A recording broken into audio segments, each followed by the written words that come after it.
Kami akan menunjukkan demonstrasi bagi menunjukkan cara menggunakan projek ini.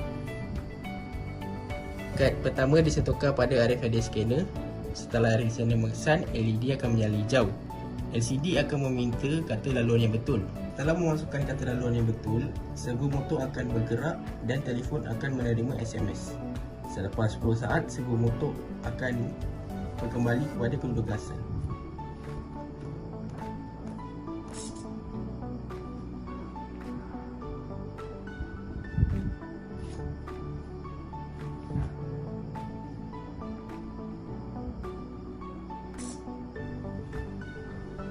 Seterusnya kami akan menunjukkan demonstrasi sekiranya kad yang salah digunakan. Apabila kad 2 disentuhkan, LCD akan menunjukkan tag yang salah. Selepas itu LED merah akan menyala. Telefon akan mendapat SMS di mana ianya akan memberitahu kad yang salah telah digunakan. Selain itu, sekiranya kata laluan yang salah digunakan, LED merah akan menyala dan buzzer akan berbunyi. LCD pula akan menunjukkan kata laluan itu adalah salah. Telefon akan mendapat SMS. Pengguna juga dapat mengunci atau membuka pintu dengan menggunakan SMS. Untuk menutup sisa Arduino daripada digunakan, pengguna perlu menghantar SMS close dan sistem RFID tidak akan mengesan mana-mana kad.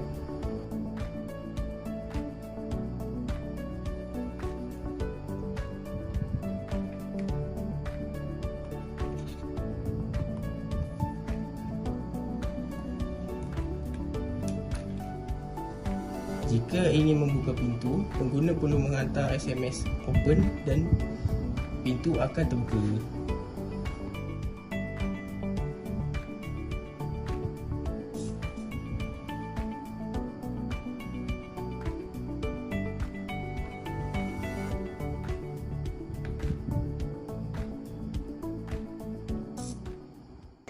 Jika kad yang betul digunakan, lampu hijau akan menyala dan pengguna perlu memasukkan kata laluan.